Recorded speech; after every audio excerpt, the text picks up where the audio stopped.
Hey, shalom, shalom, shalom, saints of the Most High. I pray that you're all doing well this evening on this first day as we come to a close here in Tennessee and wherever you are in this world, that you had a good day. This is Elder Douglas Becker hosting tonight's segment of the Brothers segment of Blog Talk Radio. Blessings to y'all. Oh, boy. I don't know if it's the change in the time of the year or what, but boy, I just get wore out quickly now. Who knows? Grateful for the sunshine, grateful for the warm up in the weather, because this winter stuff gets old if you live in this part of the country. But hope you're still feasting on the word from yesterday. A lot about judgment was spoken yesterday by Pastor Dowell. You know, judging others and more so judging yourself, taking a look at yourself, where you're at, measuring yourself in light of the Word, always edifying, always the things that Israel needs to go on to perfection. Without a preacher, how can they hear, right? Faith cometh by hearing. So we're grateful and thankful for God supplied us with pastors according to His heart. I didn't give Brother Shane the topic for tonight. I was kind of going back and forth, but I decided to go the way that I had been kind of pushing for a while. And we're going to be talking about John chapter 8 and the account of the woman caught in the act of adultery. And it's kind of strange how I all came to this, actually talking about this, is for on and off for many months, you know, I pick it up, put it down, just studying about, you know, differences, principles in the Bible about adultery and fornication, and you know, how they're interwoven through the text and through the stories and the implications behind them. And about a month ago, I got interested in, again, looking back at some stuff as I was reading, and then things popped in my mind. I go back and put it in the study again, and then I actually had addressed 3 incidences in different accounts of adultery in the Bible, and I submitted them to Pastor Dowell and for him to look at and give me his thoughts on them. I haven't heard back, but that's you know, to be expected how busy he is. So, and then in the past 4 weeks, I can't even tell you how many times this story has come up. It even floored me. I mean, what's the irony? And you know, not only did I hear brothers speaking about it, which is, I mean, in all the topics in the Word to speak about, you know, they're openly talking about their thoughts on this particular passage. Seen it popping up in YouTube streams. People just mentioning it in passing.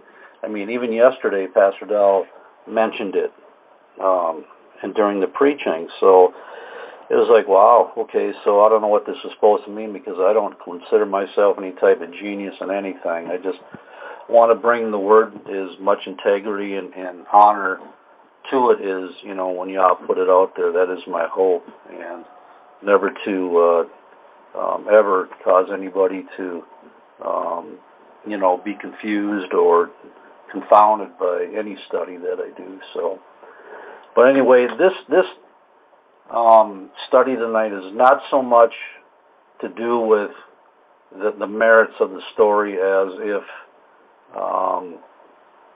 it has to do with, you know, the forgiveness part, and that wasn't my angle to begin with. What it was is there's so much debate that has surrounded this chapter or this passage for many years, many centuries, I should say. And honestly, I'd never looked into it myself, what all the hoopla is about, what all the to-do is about. So when I started actually looking into it, I was amazed. But I'm going to kind of go over that tonight, and hopefully that, like Brother Ugly says, well, I opened my e-sword and opened up to John chapter 8. Well, praise Yah, oh, glory to the King. And thank you, Brother Ugly, for always being there, for posting for the saints in the chat room. Appreciate it. But with that, again, we're going to concentrate on the authenticity, but we're going to take a different route in doing it. So I hope it's edifying. I hope we can all learn something from it. I definitely did. All right, there has been centuries of debate concerning the authenticity of John chapter 8, verses 1 through 11, the account of the woman who was caught in the act of adultery. You're going to find out that other people cite John chapter 7, verse 53, and then 8, 1 through 11, because they include the last verse of John chapter 7 for whatever reason. Many claim that it was not a part of the original Greek manuscripts and cannot be found in the earliest codex. A codex is just simply the fancy word for the ancient manuscripts. Some claim that it was nothing more than an interpolation, which is a mixture of, they take different stories and different bits from different places and they pull them together to make one account, and then they insert them someplace into a text. And that there is simply too much history that doesn't give this account much footing. But on the other side of things, there are many that believe that they have proven that the account is in fact authentic, and they will also provide proof of their claims. And in all these ongoing debates, there is rarely, if ever, any introduction of the Torah and the Tanakh to use as a measuring stick as to the validity of the story of the woman caught in the act of adultery. Most of the argument for or against the account stems from historical record and a faith-based mindset, meaning more of a Christian attitude. We will not only be testing this account in light of Torah as to its authenticity, but we also be dispelling some misguided notions and possibly enforcing some of the more sensible narratives of the woman caught in the act of adultery. And in addition, and to further support the outcome of this study, we will also include verses following the conclusion of the direct matter of the woman, meaning verses beyond verse 11, as the verses that follow will, in a major way, reinforce the whole motive behind the actions of a few men and bring their deeds to light. In looking at this whole account, when viewed in content and context, as you have to do, we will see it is more to do with witness and righteous judgment than it has to do really what most people put the point on is the adultery. And if you ever decide to do this study for yourself, there's a lot out there. YouTube, John chapter 8, verse 11, the woman caught, you just have to type in verses 1 through 11, you'll get just a non-stop flood of videos coming up. And you'll hear a word like pericope de adultery, which is, they use that word a lot, which is just a Greek term for the word pericope, or pericope just means passage or selection, and de adultery is simply adultery, so the passage of adultery. But they really get deep into some of these terms. But again, they really, historically, when you follow people doing this, they never invoke and they never provide evidence based for or against this account on the Torah and the Tanakh. They always use historical manuscripts. If you ever do look into this, you're going to find out that this particular account, if you use 100% of the manuscripts that are out there and pull them all together, and this account is actually found in 85% of them. But the problem lies in the fact that they say it's not in the earliest accounts and it doesn't come into play until somewhere in the 4th century. And so what people have done is they've taken this and debated it back and forth on that merit plus the faith merit, that Jesus forgave adultery, so it has to be for this time, it fits the narrative type of thing. Or again, the historical account. But we're going to use the Torah and Tanakh to try to maybe dispel or change the thought as to what we commonly believe, that if we read it for ourselves, that if we've examined in light of Torah, what it may or may not be saying. And yeah, again, Pastor mentioned it yesterday, and his words were that it was just a great big setup. I mean, you'll see the men involved in this, the scribes and Pharisees, to them, the whole story was behind that was just a huge setup, and I believe that's pretty much nails it, but I don't want to get too far ahead of myself. So what we're going to do is read through the whole thing first, then we're going to go down and break it down bit by bit. And we're going to start, of course, John chapter 8, verses 1, Brother Ugly, all the way through verse 18. Because, again, it's content and context, and they have to flow together. And people typically would stop at the 11 verses. You find out, though, that they all do pull together in unity. They all reflect and back each other up. All right, Jesus went in unto the Mount of Olives, starting in verse 1, and early in the morning he came in again into the temple. So the opening scene of this, as if we were reading it, what it would be saying is that it was very early in the morning. Jesus came again in the temple, as it was his custom to do, and all the people came unto him, and he sat down and taught them. Now remember that, if you can, for later in the study, that it was early in the morning, and he came, and again came. He was in the temple. That was the setting, so that's where he was. And the scribes and Pharisees brought unto, and he sat down and taught them. So there's people already there. When he went in there and he sat down, he was sitting, and he began to teach them. And in the midst of this, the scribes and Pharisees brought unto him a woman taken, which is caught in adultery. And when they had set her in the midst, they say unto him, Master, this woman was taken in adultery, in the very act. And again, all this will be coming from the King James Version. Now Moses in the law commanded us that such should be stoned, but what sayest thou? This they said, tempting him, that they might have to accuse him. But Jesus stooped down, and with his finger wrote on the ground, as though he heard them not. And those words are italicized, so they were added in there. So it should be, but Jesus stooped down, and with his finger wrote on the ground. So when they continued asking him, he lifted up himself, and said unto them, He that is without sin among you, let him first cast a stone at her. And again he stooped down and wrote on the ground. And they which heard it, being convicted by their own conscience, went out one by one, beginning at the eldest even to the last. And Jesus was left alone, and the woman standing in the midst. When Jesus had lifted up himself, and saw none but the woman, he said unto her, Woman, where are thine accusers? Hath no man condemned thee? And she said, No man, Master. And Jesus said unto her, Neither do I condemn thee. Go and sin no more.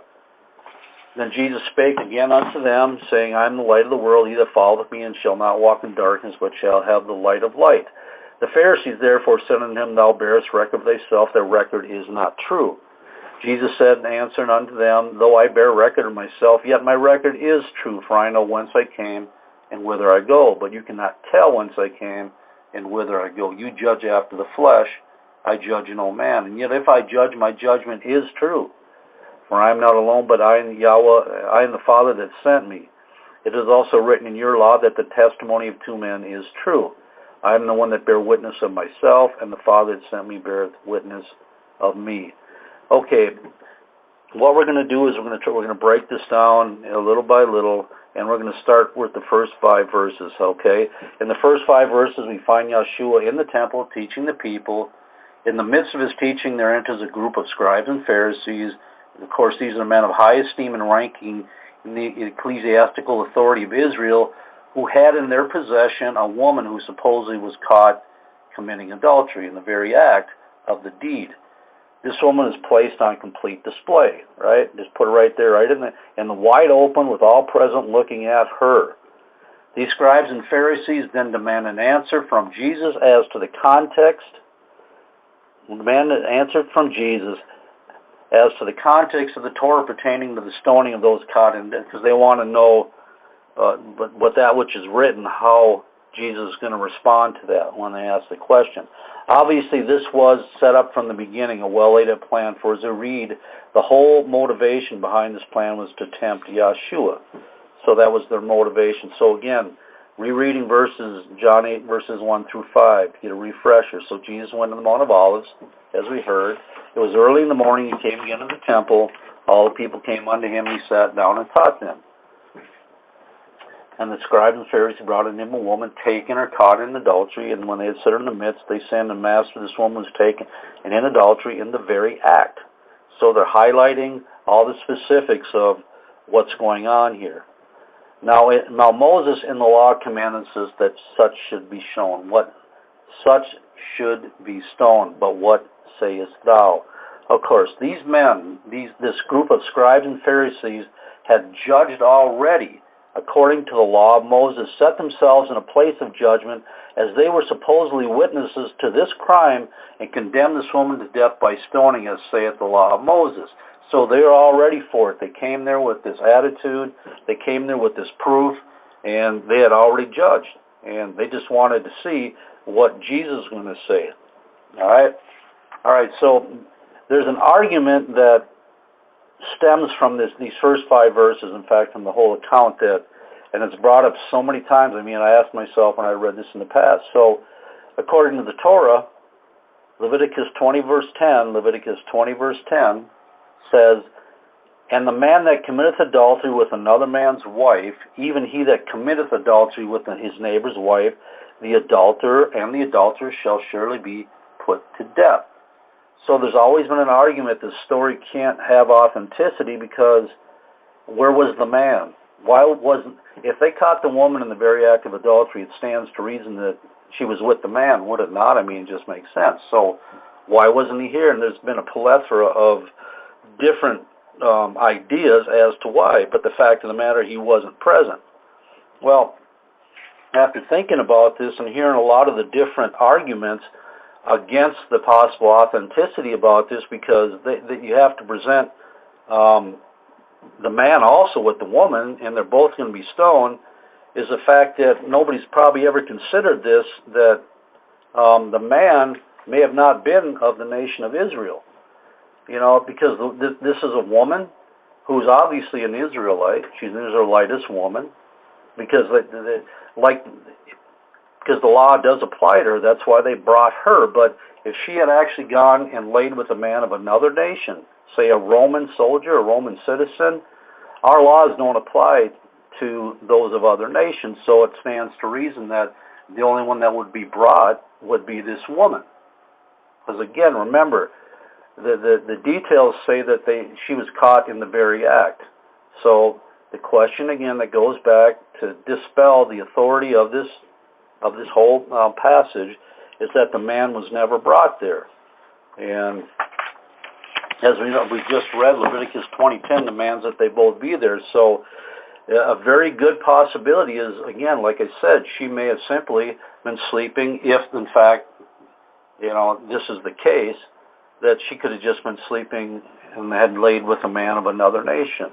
Again, he's not subject to our laws. If it had been a Roman, he would have been subject to the laws of them nations, and if Israel tried to press the laws of Yah onto that of another nation, then they would have had to deal with the Roman government. So you can't use that argument to say this dispels the entire account, because it doesn't work, because it is possible, and very possible, that she simply was with somebody from another nation. All right? So that's my version of how to dispel at least that part of the argument. And you know, in the Bible they call it committing harlotry, whoredoms. They go to people of other nations. All right. All right. So next, let's deal with the temptation placed before Messiah and the nature or the thought behind what the enticement to seemingly circumvent conditions already in place. It's all too apparent that the form of temptation was to, in some way, shape, or form, circumvent or avoid addressing the law of Moses directly, consenting to its mandate of stoning for adultery. Yeshua was often tempted with questions introduced by the scribes and the Pharisees and the Sadducees in order to smear his credibility among the people and give occasion to charge him with blasphemy as to who he said he was. And just to be clear, there is no actual way of knowing what this temptation was and their hopeful outcome in order to charge Jesus with denying the law of Moses. But we have many examples of the motivation behind temptations found in other places in the Word, so a narrative is much easier to be formulated. And again, I'm reading from my notes, so I'm sorry if it sounds confusing, but basically that their whole mission, the scribes, the Pharisees, and the Sadducees, was to destroy Jesus' credibility, because they had a great fear, because they saw the people going to him and acknowledging him as the Messiah, the one that the prophets had spoken about, that he was there, and they were afraid of losing their status, their place, and their nation. So Jesus' presence was a constant threat to them, and they had a push and a motivation to discredit who he was and trap him time and time again, to trap him and to snare him and then show all the other people around that he can't be who he says he is. And it's nothing different in this account. So John chapter 8, verses 6. John chapter 8, verse 6. This they said, tempting him that they might have to accuse him. So the reason behind the temptation for wanting to tempt him so they might actually accuse him, which is to tempt is to entice or to scrutinize or to test him. So they wanted to entice Jesus that they might to accuse him, which is to charge with some offense. So they wanted to trick him, to deceive him, to entice him, to go against whatever it is that they were looking for, that they might actually charge him with some offense and show that he was truly an imposter and who that he was and said that he was. But Jesus stooped down with his finger, wrote on the ground, right? So he ignored them and he began writing when they asked him this question. Now, there are many that argue that the temptation that the scribes and Pharisees placed before Jesus was one in choosing to obey Rome's laws over the Torah, as Rome's laws would not have allowed those whom it ruled over to dole out death sentence on their own accords. But just looking into some accounts in the same Bible, this argument is proof flawed and worthless. And we're going to read through them. So again, if you ever do the study in this, that's one of the arguments that that the story is flawed, that it's not actually authentic because, or no, I'm sorry, I'm kind of off track here, looking at one of my notes, is that the temptation to trick Jesus was to either obey Roman law or stick to Israel's laws. That's what it was, to see if he would actually be joined to Caesar or be joined to Israel and possibly face some type of punishment. But of course, when you read through the Word, you can find out that whoever invented that thought is totally oblivious to the other counts that are written in the Word. So if we look at John chapter 10, verses 31 and 33, and we're just going to read through a few of them to show that stoning was not only acceptable, but it happened a great deal of times in the Word, all right, in the renewed covenant. So John chapter 10, verse 31 to 33. Then the Jews took up stones again to stone him. Okay, so if it wasn't possible, why were they even picking up rocks, right? And Jesus answered them, many good works have I showed you from my Father. For which of those works do you stone me? So they were right in the middle of wanting to stone me. They all had stones. If the Roman government was a threat at all, do you think they would even have a stone in their hand? The Jews answered him, saying, for good work we stone thee not, but for blasphemy, because thou, being a man, makest thyself Yah. There is every indication here that stoning was indeed something allowed and executed. As had Israel not had the place to do so under the umbrella of Rome, then certainly it stands to reason that there would not been this threat made against Messiah, as it would not have been allowed to be carried out. I'm reading from my notes again, but that's exactly what's going on here. So we're already dispelling this stupid idea, this crazy thought that they inject there, that Jesus' temptation was, to accept Rome or to accept the nation of Israel, depending on who he's standing on. Because the first scribes said, if Jesus would have accepted Caesar and would have backed down, they would have said, see, look, he can't be part of the people. He can't be part of the nation of Israel. He can't be who he says he is, because he's bowing the knee to Caesar. How can he be the king of Israel? So, again, Acts chapter 7, verses 55 and through 60. And I'm not going to go through and read it all, but again, we have the account of Stephen in there, right? Stephen, you go back and read it yourself. But in verse 58, it said, and they cast him out of the city, and they stoned him. Again, this happened in the city of Jerusalem.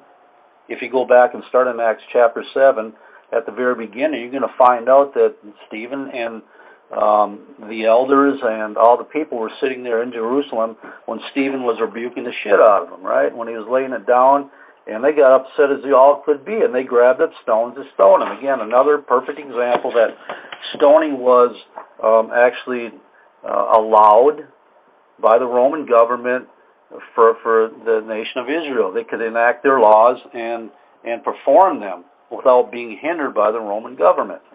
And then Acts chapter 14, verse 19, Acts 14:19, you can write these things down if you want. And there came hither certain Jews from Antioch and Iconium, who persuaded the people, having stoned Paul, drew him out of the city, supposing he had been dead. So in Antioch and Iconium, these Yehudims came from there, and they got all the people together, and they all lobbed stones at Paul. So this is the third piece of evidence that shows, again, that this idea that they were tempting him to obey Roman law, the laws of the Most High, is totally ridiculous and absurd. So, and then also Acts chapter 8, verses 1 through 3. You can go back and read them, but it further proves that that the Apostle Saul, later whose name was changed to Paul, was actually consenting. He was a religious figure, authority figure at that time, as we all well know Paul's history, and he was actually at Jerusalem when he was actually consenting and gave his consent to the stoning death of Stephen. So I think this pretty much dispels that silly argument that what that particular temptation might have been. All right. Was the temptation, was it a test to see if Jesus would simply forgive the woman or provide another course of action disregarding the law of Moses, proving to the religious order of the day that this man Jesus was indeed a blasphemer, and worthy of death? So again, it was another temptation to see if he would just totally sidestep Torah, because remember, he said that he made himself equal with Yah. That's what, and we're going to read that here. And every indication, and many times he forgave sin through there, and they always accused him of blasphemy because he set himself in the same position as the Most High, because only Yah could forgive sin. And so they're dealing with the same aspect here. Is he just going to totally circumvent, look away from what the law of Moses was concerning stoning for the adulterous act, and just simply right there say, nope, she's released like everybody else, be forgiven, and she can go on their way? Well, they're going to all of a sudden accuse him that, no, you can't be of Israel because you're not upholding Torah. All right, let's see, John chapter 5, verse 18. Therefore the Yehudim sought the more to kill him, because he had not only broken the Sabbath, but he said also that Yah was his father, making himself equal with Yah. So we have an instance here where he's actually taken the feast day, the holy Shabbat, and they've accused him in John chapter 5 of breaking it, always continually trying to destroy his credibility from the beginning of his ministry till he was put on the tree, the whole time doing whatever he could to make him less in the eyes of the people. And this temptation in the temple with this woman was no different. So Mark chapter 2, verses 3 through 10. Another example of their motivation, the scribes and the Pharisees, as it had to do with the temptation. They had a pattern of these things. Okay, and they come unto him, bringing one sick of palsy, which was born of 4. And when they could not come nigh unto him for the press, they uncovered the roof where he was, and when they had broken it up, they let down the bed wherein the sick of palsy lay. When Jesus saw their faith, he said unto the sick of palsy, Son, thy sins be forgiven thee. But there were certain again of the scribes sitting there, the religious right, and reasoning in their hearts, that why does this man thus speak blasphemies? Who can forgive sins but Yah? So that you can see by the context here and everything that we read so far that they had a deep ire, deep hatred, a deep bitterness towards Jesus, and they were doing everything they possibly could to entrap him. And of course, it was no different with this scenario, this situation we have in front of us in the temple as they brought this woman. All right, so I think that's enough. I had another one, Luke 7:44 through 49, which just basically says the same thing, that he forgave somebody for their sins, and then they question, well, who else can forgive sin? So was that part of the temptation? I don't know. There's no way of knowing, but I'm just putting some out there as possibilities to consider because there's a pattern to it. All right, we're going to move on to casting a stone and the writing on the ground. And that happened in John chapter 8, verses 6 through 8. Them 3 verses contain the description of what happened with when Yeshua began writing on the ground, and the temptation or the enticement to cast the stone.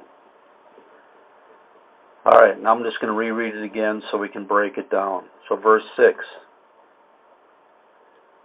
This they said, tempting him, that they might have to accuse him. But Jesus stooped down and with his finger wrote on the ground, and italicized as though they heard him not. So He was sitting down, he stooped forward, he began writing on the ground as they were talking to him. So when they continued asking him, all right, so they continued asking him, he lifted up himself and said unto them, He that is without sin among you, let him first cast a stone at her. Now, when you break down the words "let him" and "first cast," you know what's funny when I was looking this up is the fact that in different my different apps, downloads, and on my eSword, that in some of them, when you look at the word "let him," it's the Greek 906, which means to throw, and then "cast" is the Greek 906, throw, and then other publications, Bibles, they actually take the Greek 4413 and they combine "let him" instead of, no, what do they do? Okay, "let him first." They combine them three, "let him first" together under Greek 4413 instead of other ones that said just "let him," which is the Greek 906, and then "first cast," which is another Greek 906, so they divide it up. I have no reason why. I mean, they're trying to change the meaning, but if you go from the two that says Greek 906 and to "let him" and then "first cast" Greek 906, I know I'm not trying to be confusing, but because I can see it in front of me, so I hope you're following me, but it basically means to throw first, throw a stone first. All right, so he that is without sin among you, you go ahead and throw first, and you throw the first stone. That's what it says if you look at it in the Greek 906 sense, if that makes sense.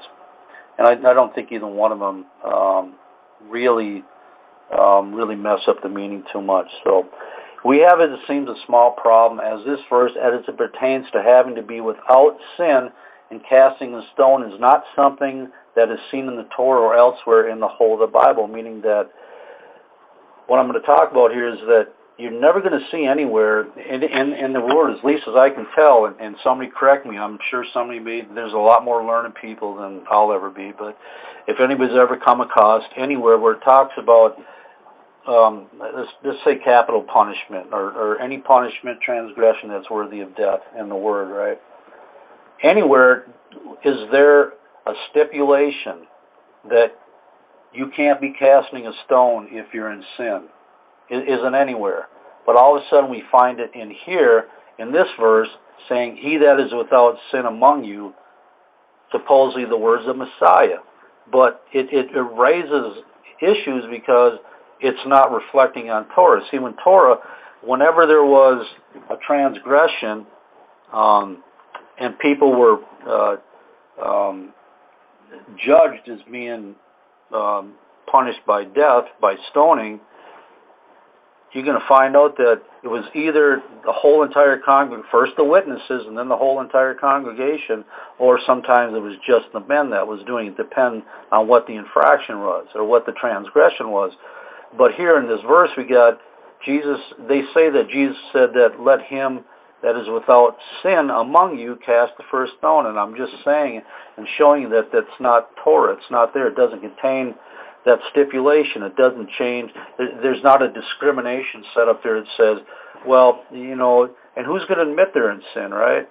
Okay, so there's got to be something more to this going on than what, if it is in fact a credible source, there's got to be something beyond what we're seeing just here on the page in the natural. I'm just bringing up, showing you something that isn't reflective of Torah. It isn't a stipulation of Torah. All right. So John 8:8, and again he stooped down and he wrote on the ground. So we have Jesus stooping down, writing once, and they continue asking him, and he lifts himself up and he makes the statement, He that is without sin among you, let him first cast a stone at her, and then he stoops down again and he writes again. So he performs his writing task twice. Not once, but twice. He was doing it once, he sat up, and then he stooped down again, and he wrote something. So he wrote twice. I don't know if he continued a thought or whatever. And that's been the subject of much theory, much guesswork, if I can use that word, what he wrote. It could be, if in fact the story is credible and it's factual, it could be just about anything, right? It really could be. But what I did and what aspect that I looked into when I was doing this, and for whatever value it has, is it makes it, the whole account points you to the fact that it was with his finger that he wrote on the ground. He didn't take a stick, he didn't take any, but he wrote on his finger. And if we look historically, and we look at the implications by, because Jesus was Yah manifest in the flesh, we know that this means something. So that might be an indication of where, what the writing could have possibly been. That's my thing. But again, Exodus 31:18. Exodus 31:18. And he gave unto Moses, when he had made an end of communing with him, upon Mount Sinai 2 tables of testimony, 2 tables of stone written with the finger of Yah. The finger of Yah translates and shows that it's with the divine authority of the Most High. And because of this, he's sending a message to the scribes and Pharisees that it's just another blot in their face, because they have already accused him of him being an imposter, being a fake, being a phony, being an antichrist, any other word that I can come up with, that he made himself equal with Yah, and they called it blasphemy. So why not rub it in a little bit, and why not use the finger? Because obviously we're all well versed in what the finger meant. Maybe there was a subliminal thing there that when he did it, it sent him a message. Again, Exodus 31:18 talks about the 2 tables of stone written with the finger of Yah. And then you can look in Deuteronomy chapter 9, verses 7 through 10, and it speaks about the same thing. Same exact thing.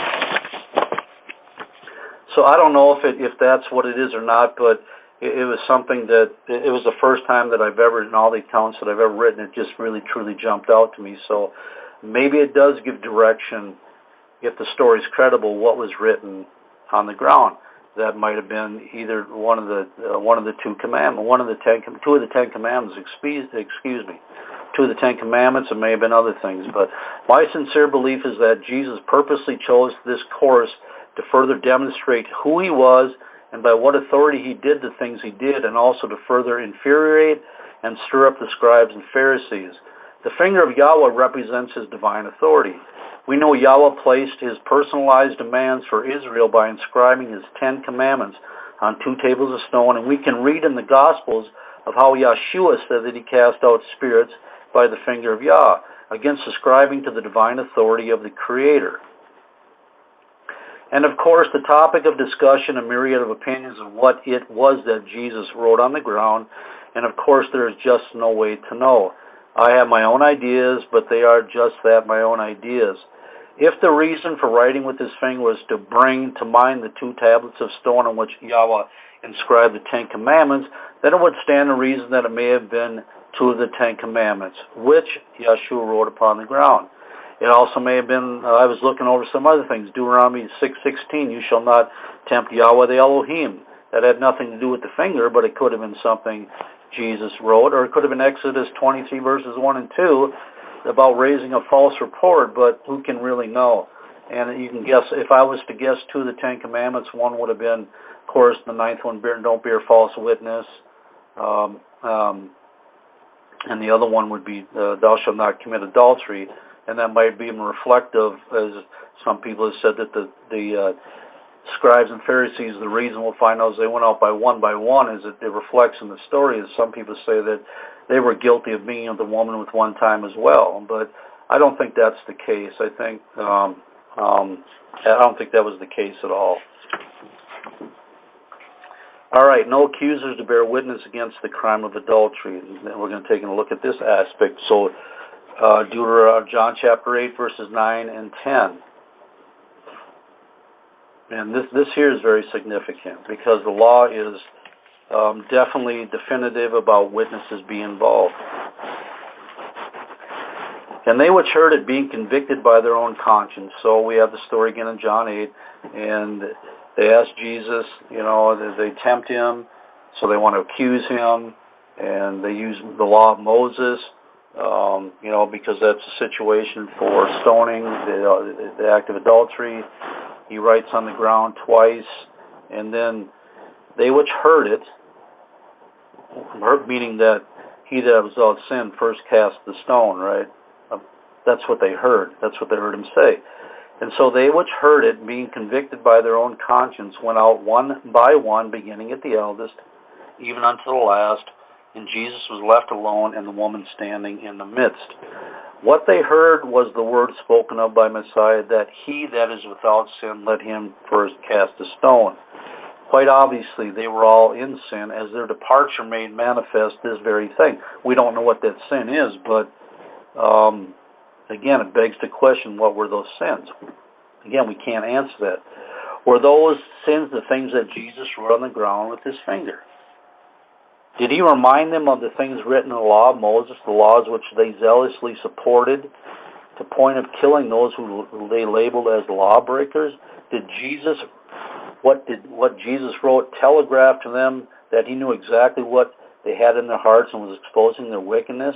I actually believe that's a good possibility, because we know clearly that Yah judges the thoughts and intents of a man's heart. So he may have actually been writing something in there with his finger that reflected the wickedness going on in their own heart. Again, there's no way to prove it. Again, we're testing the credibility of the authenticity of John chapter 8, the woman caught in the act of adultery, as it's based on Torah. So I have to bring up a lot of Torah and a lot of illustrations to show where it may fit or where it may not fit. Now we're on the part of the accusers, which we're going to find out that it actually means witnesses. So again, verse 10, when Jesus had lifted up himself and saw none but the woman, he said unto her, Woman, where are thine accusers? Hath no man condemned me? Now the Torah requires that there must be two valid witnesses in which to carry out a sentence of punishment for sins which call for the death penalty, such as adultery. Out of the mouth of one witness nothing shall be done. Could it have been the case that Jesus was indirectly exposing that these men who brought this woman caught in the act of adultery, that they were actually false witnesses, that they witnessed nothing at all, and were seeking judgment based on false allegations? The Torah provides severe punishment against any which rise up against their brother or sister bearing false witness, as the punishment that was intended to the one accused would be executed upon the false witness. Is this the reason why those men departed? Because Jesus might have just wrote on there that about not bear false witness, or that if you do bear false witness, this is going to be the end of you for doing it. Deuteronomy chapter 17, verses 6 and 7. We're going to read it. Deuteronomy chapter 17, verses 6 and 7. At the mouth of two witnesses, or three witnesses, shall he that is worthy of death be put to death. So we already know it's out of the two witnesses or three death. And put to death, obviously adultery is being stoned to death. So this definitely has to have two witnesses or three witnesses. But at the mouth of one witness he shall not be put to death.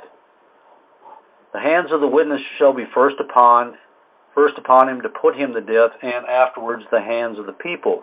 So shalt thou put away the evil from among you. So the whole purpose and idea was to actually stone them to death, so this wicked way, this abomination, this vile thing would be eliminated from the midst of the people, because this kind of stuff can spread, right? And it's an affront to the Most High. Obviously, as they all that left, there remained no witnesses.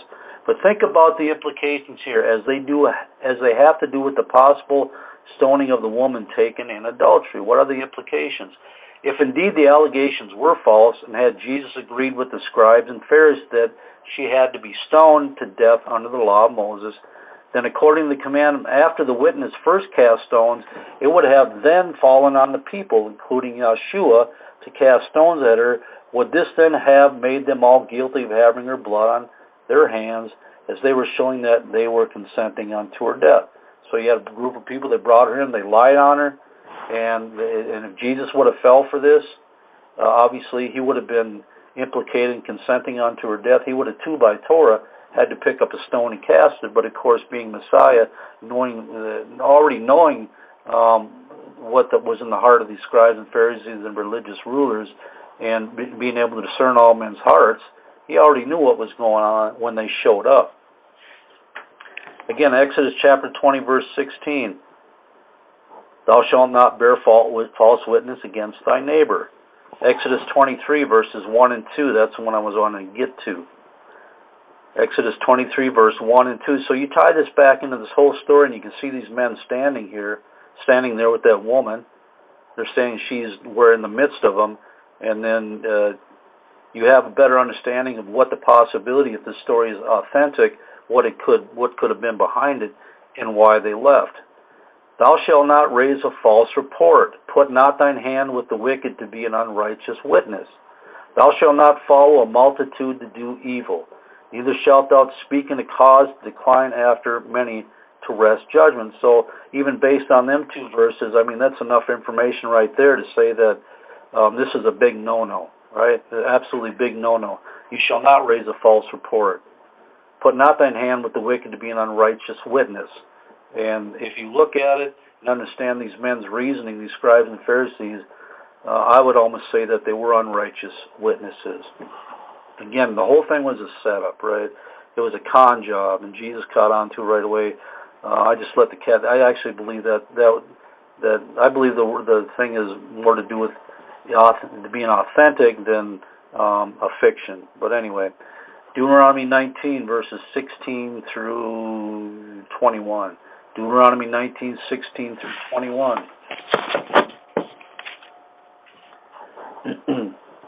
And it says, if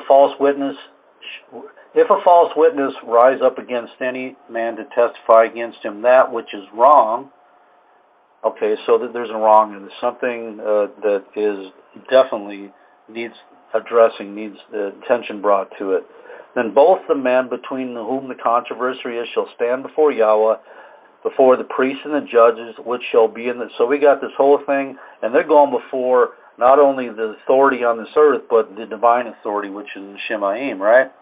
So this is no light matter. And the judges shall make diligent inquisition, and behold, if the witness be a false witness, and they have testified falsely against his brother, oh, here it comes, retribution, right? Then you shall do unto him as he had thought to have done unto his brother. So thou shalt put away evil from among you. And those which remain shall hear and fear, and shall henceforth commit no more any such evil among you. And thine eye shall not pity, but life shall go for life. I mean, it doesn't matter who it was. It could have been the most loved person in the entire tribe, right? But if they're going to bring a false witness, spirit going to jump on them, and they're going to try to press something against their brother, or sister against sister, or brother against sister, whatever the case. And after the Inquisition, after questioning, they find out that the one person falsified the whole thing, then whatever they were demanding in their request against this other person, they might have been making something up to put him to death, so his death would cover up some wickedness they were doing. I mean, there's all kind of reasons for it, but again, so the Most High had Moses implement this law, these ordinances, so people wouldn't get away with that false accusation. I mean, you can no farther look than the CPS. They do it all day long. I mean, they can come and take your children for any reason, and you don't have the right to face your accuser, but here you do. And thy eye shall not pity, but life shall go for life, eye for eye, tooth for tooth, hand for hand, foot for foot. I'll say back to verse 10, John chapter 8, verse 10. When Jesus had lifted up himself and saw none but the woman, he said unto her, Woman, where are thine accusers? Hath no man condemned me? So on verse 10, we have a situation. They've all fled, right, for whatever reason. They all got the hell beat out of them in their hearts and their minds. They got convicted, as the word said, and they bailed, right? So nobody was there. It was just Yahshua standing there, as the story goes, as the passage goes, the account. And the people that he had taught in the temple obviously were still around, because it doesn't say they left.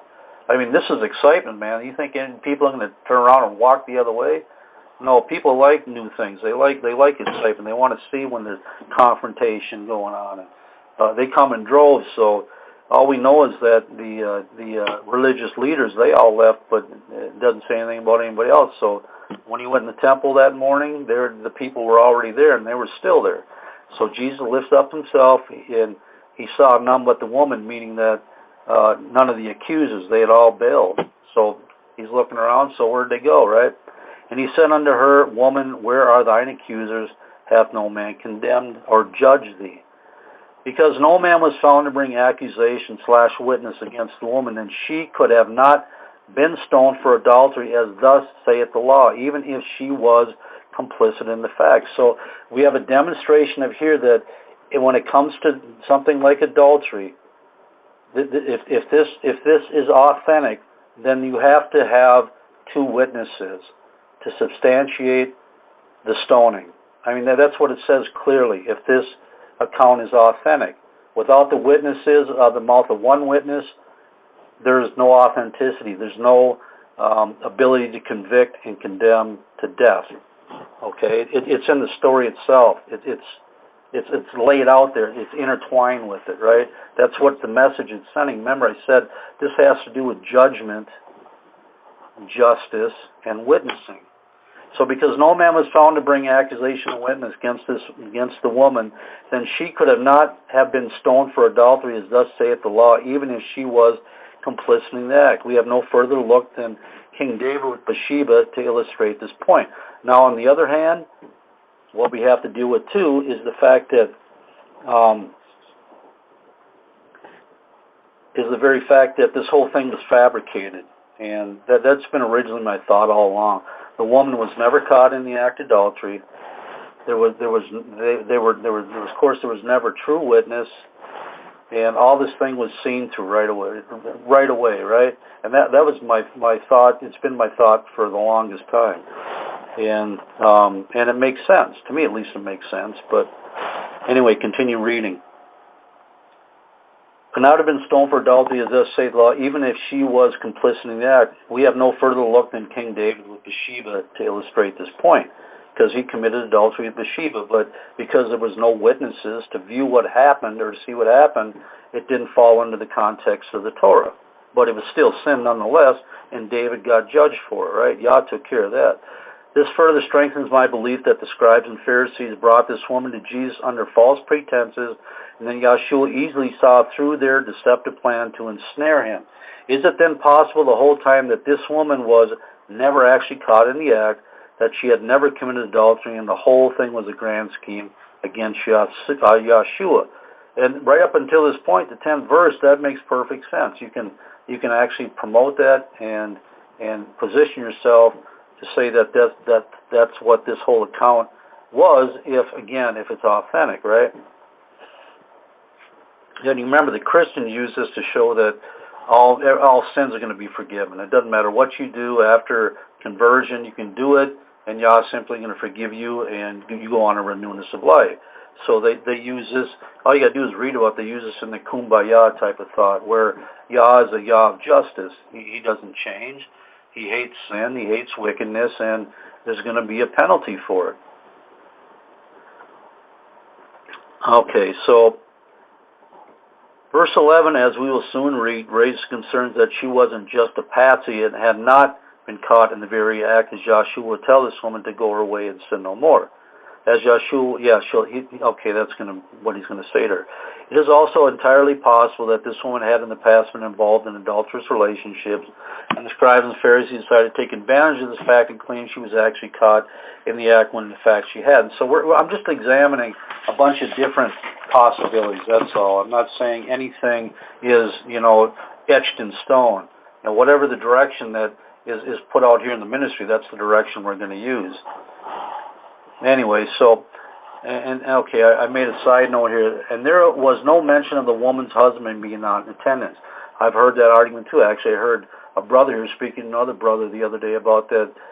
But where is that in Torah? You don't see that in Torah. Any time that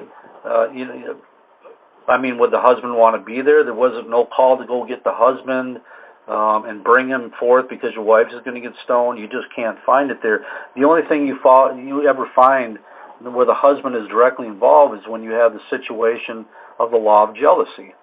And then, of course, he's there because the spirit of jealousy comes on him, and he feels like his wife has been up to no good.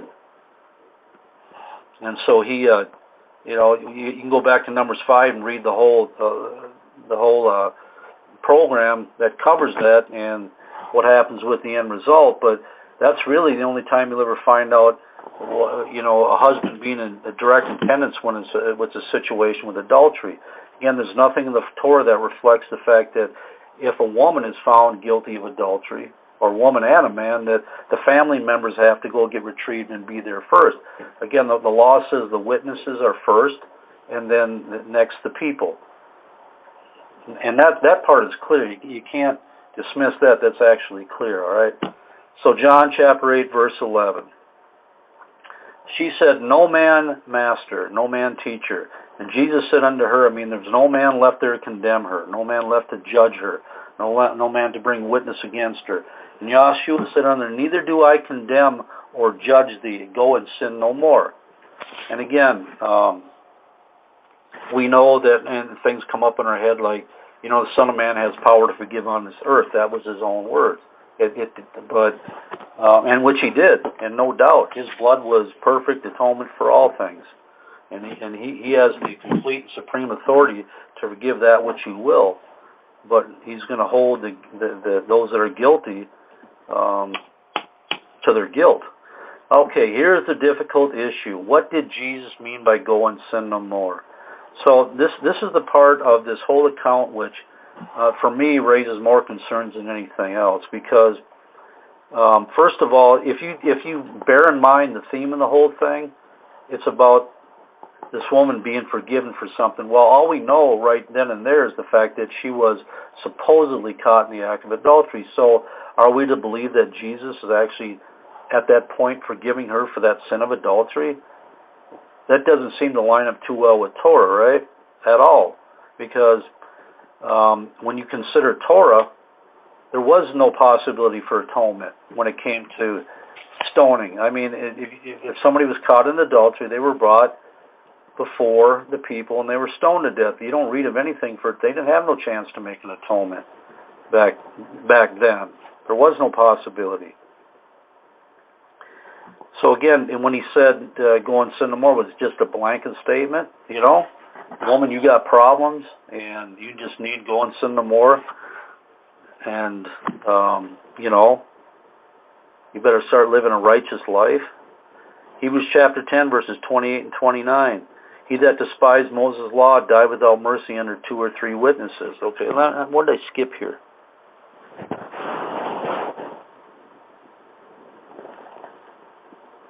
Okay, all right. Okay, let me go back and read this. This is important.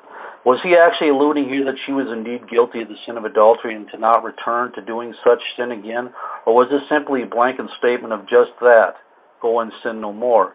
It does seem more certain that Jesus was addressing the issue that she was charged with being in adultery, but there is a huge piece of that is never mentioned, at least to my knowledge. If she had been forgiven for the sin of adultery, now listen closely, right? Now this is probably the one most difficult thing for me personally that makes this whole account so questionable, right?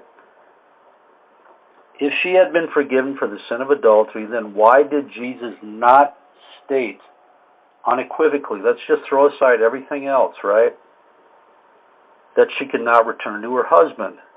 What must never be forgotten in the place that witnesses have in judgment, especially whose transgressions which require death, that he that despised Moses' law, they died under mercy under 2 or 3 witnesses. We can't ever forget that. That's playing a big part in all this.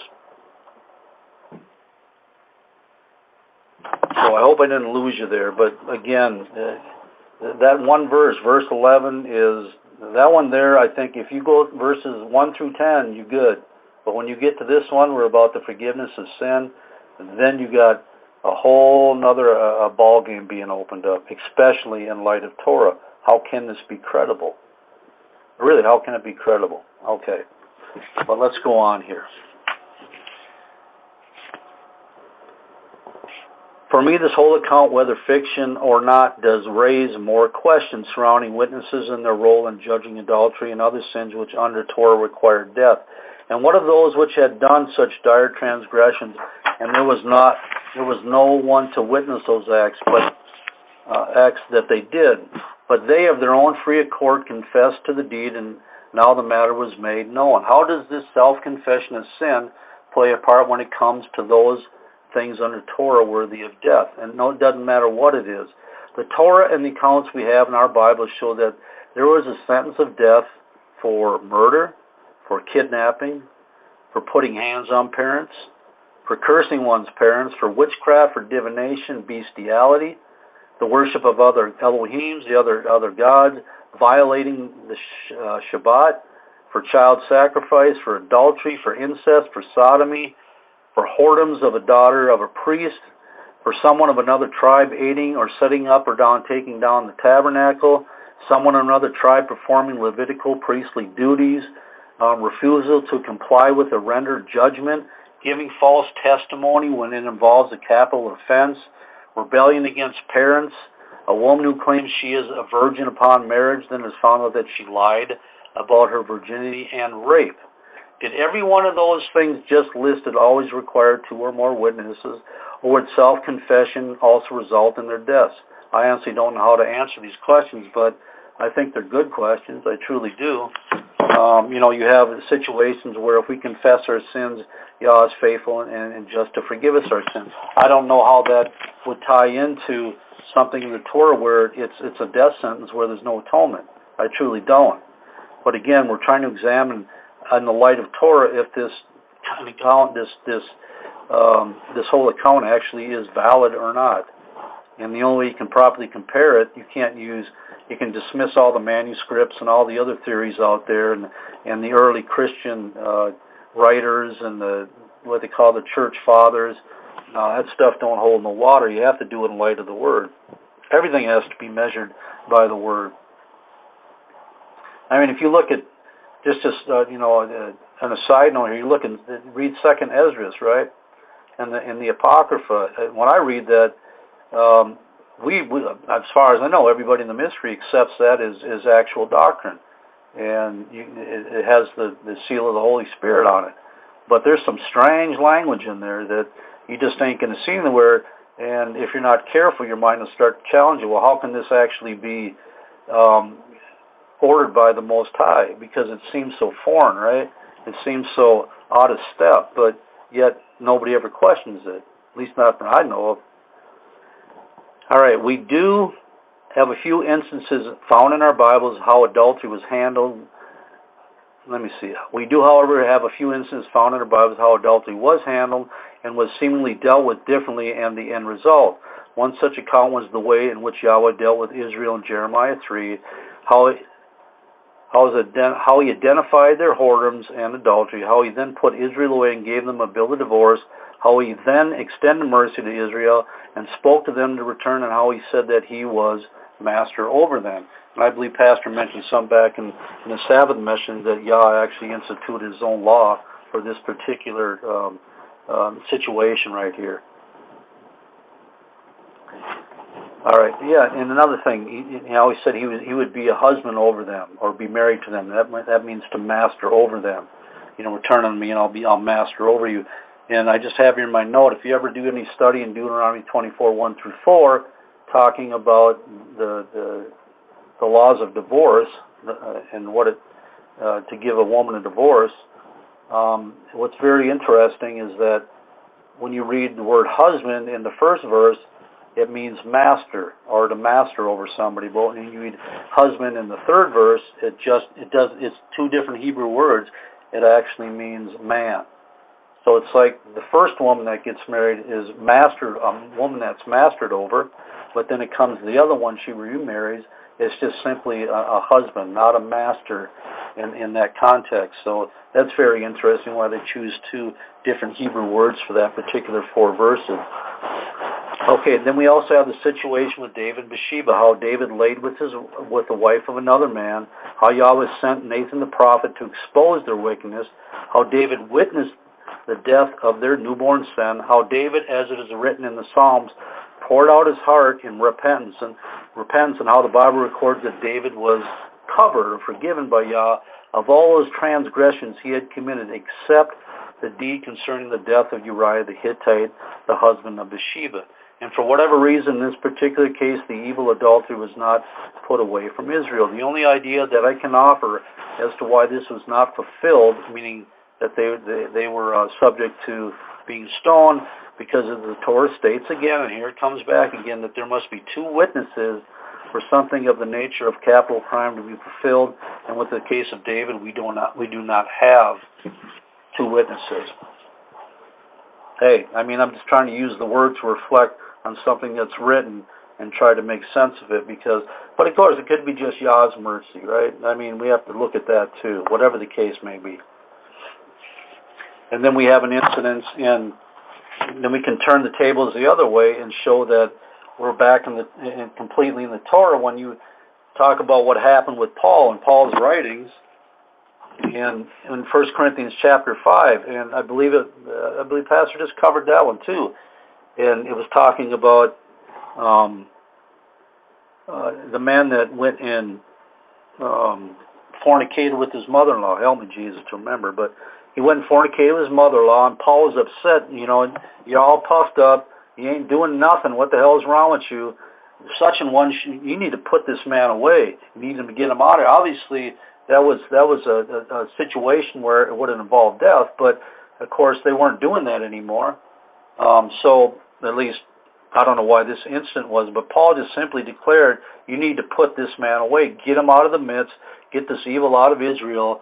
This nasty stuff. We don't want this disease sitting around us, right? I mean, I'm being a little bit maybe too harsh about it, but I'm just trying to project what is in the mind that people really hate sin and hate wickedness and iniquity, right, and transgression.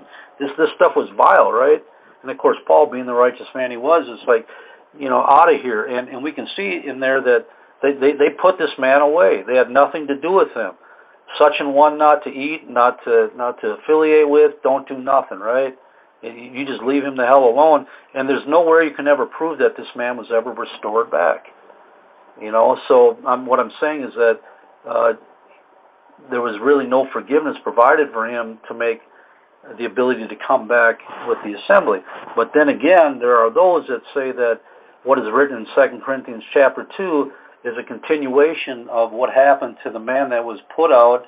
And then in 2 Corinthians 2, they say that this same man, so he wouldn't be totally consumed in sorrow and overmuch buried in sorrow, that there was no coming back for him, even if it was possible, that basically Paul said, well, you let him come back, right? And so which one is it? I mean, but you can't prove that the two are connected. What is two line of thoughts? And you have to take what's already written there and try to apply it whenever you're studying a subject. That's just the wise way to do it. I believe that if this is the fundamental question, forgiveness and reconciliation bond with the Torah commands. Okay, no, wait a second. Boy, I got so many notes on here. Holy crap. Let me see. I'm sorry, I've lost complete luck. All right, John chapter 8, verse 12 continues on. Okay. I don't know what happened there. But we've read 1 through 11. We have the whole entirety of the conversation. We know what has happened, what's transpired.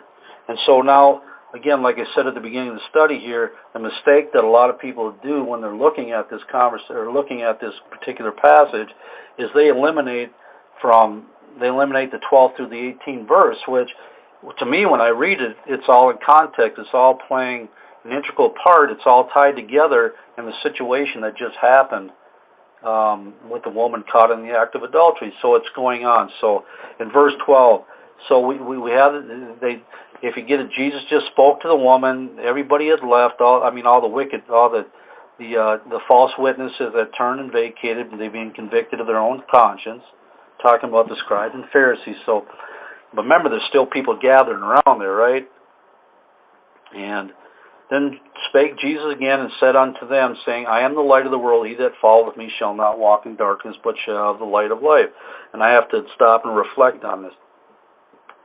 That the reason that they say it stops at verse 11 is because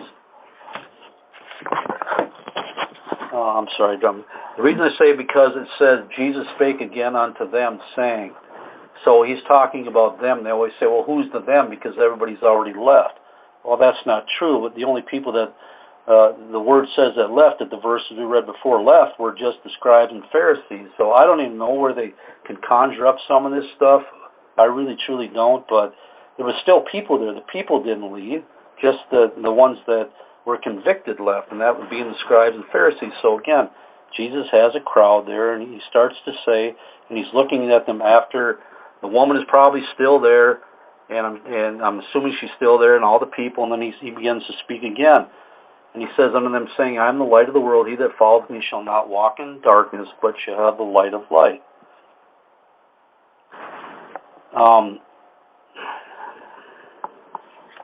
In verse 13, John chapter 8, verse 13.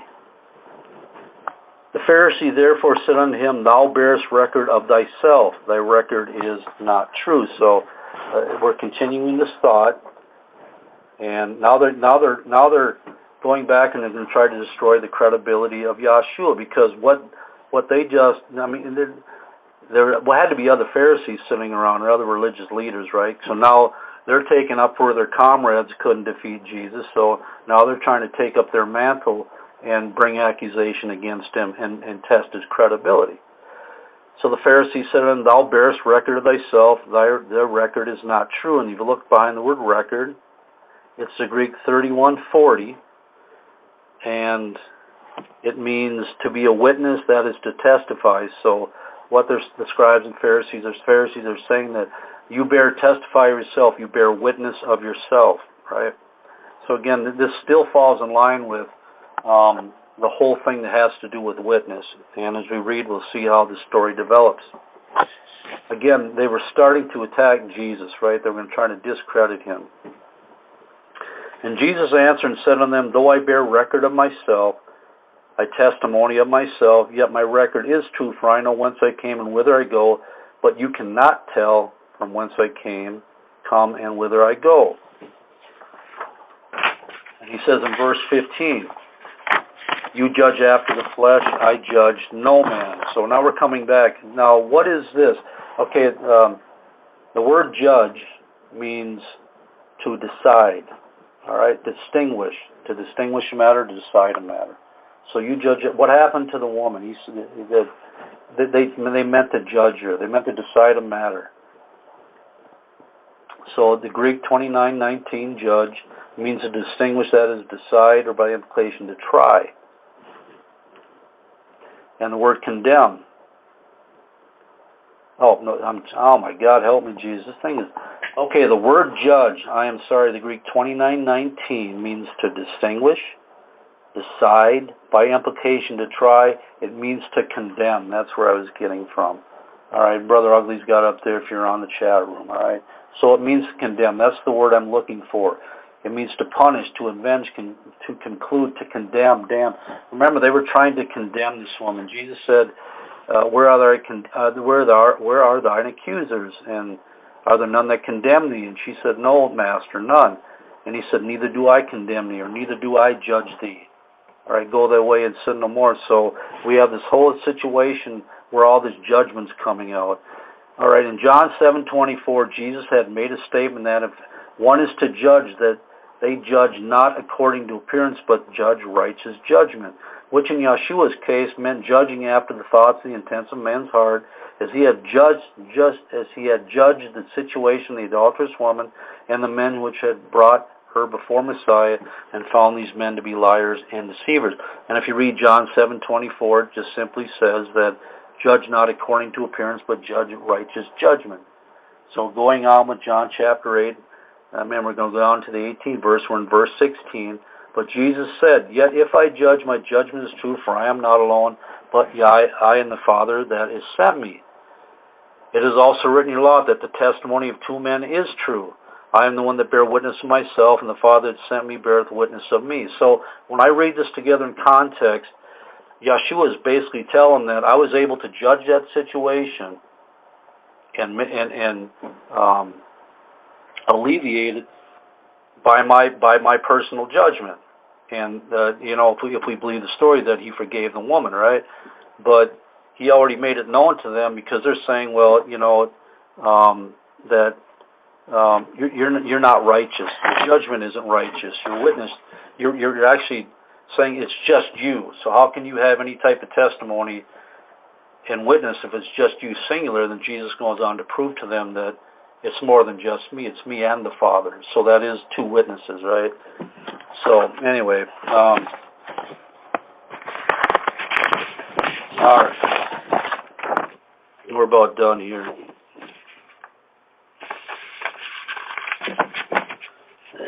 Now I'm going to skip ahead here a little bit. I'm just going to jump to John 8, chapter 8, verse 59, and it simply says to prove that Jesus was in the temple, that this was all one event.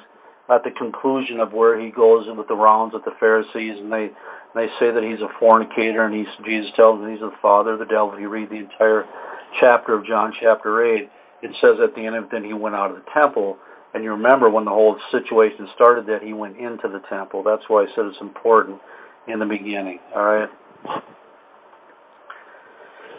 All right, I have a bunch of conclusions here, and I think I already covered most of them through the thing there when we talked about this. Number one, that remember this whole thing was trying to establish the authenticity of this in light of Torah. And again, I can't say for certain whether it does have authenticity because some of it is suspect to Torah, but other stuff lines up perfectly with Torah.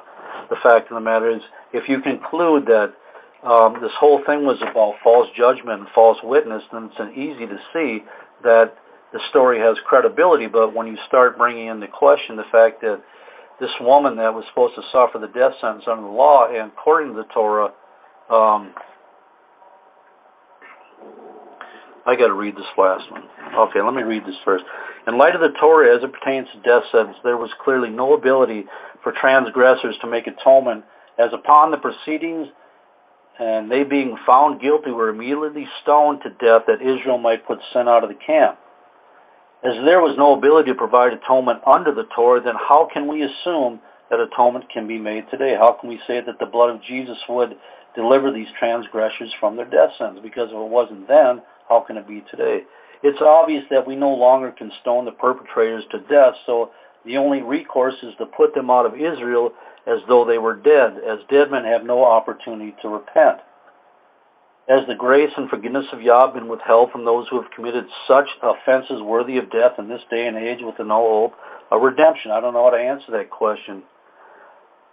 And how would we apply this to the large list of other transgressions that merit death? The death sentence. Remember I read all them a while back ago, I mean that big old list. And they are also without recourse for redemption. To bring these things into question in regard to John 8 would offer a suggestion that the whole of the account is a fabrication. So, again, to study this after, and I'm sorry, but I'm not going to say whether it's authentic or not. You can do your own homework, but again, you can lean one way and say that it is by saying the whole thing, like Pastor said, it was just that it was a big setup job, and they were trying to just, deceive Jesus, and they just kind of look over the part of he forgive her. Maybe he didn't forgive her for adultery. Maybe it's just sin in general. We don't know. But if that was the case, then it adds a whole new challenge to this thing. It really, truly does. Because, again, if you were in ancient Israel and you were stoned to death, there was no atonement. You couldn't atone for yourself. You couldn't go out and offer a bullock or anything else for a sin offering because you was dead, right? So there is a lot there to think about. But anyway, I'll leave it with that while it's going on 7:30. But I hope you enjoyed it. I'm sorry if it was really heavy stuff, or if it was maybe a little bit confusing, because there was a lot there, a lot of thought behind it. And if anybody has any questions, I'll do my best to try to answer them. I'm sure a lot of you may have your own thoughts about this too, but anytime that you read anything in the Word, you have to do your due diligence compared to what's already there, because that's the only just answer you're going to get. And then when you get that answer, you have to be able to properly discern and interpret what's being said. Because a lot of times, we develop a thought, we see something, we read something, and all of a sudden something jumps in our mind, and we start to go a different way with it than other what's actually written.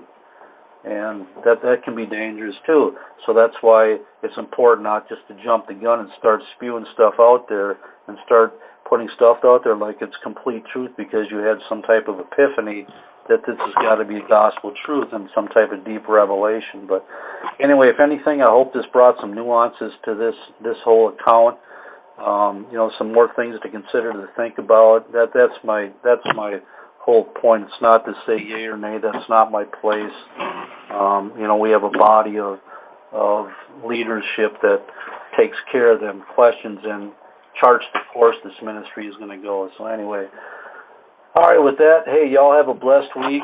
Make sure you definitely lift up our shepherds, Pastor Dowell, Pastor Corey, the leadership, the elders, the deacons, the teachers, and of course pray for one another. I mean, absolutely lift up one another, as that is of the greatest, most importance, that we fight in the Spirit, fight in our prayers, because we definitely know that we are in a war. So y'all have a blessed week. I don't know if it's going to be 4 weeks on me back or 5, but anyway, blessings to y'all. You have a great rest of the night, great rest of the week. Much shalom.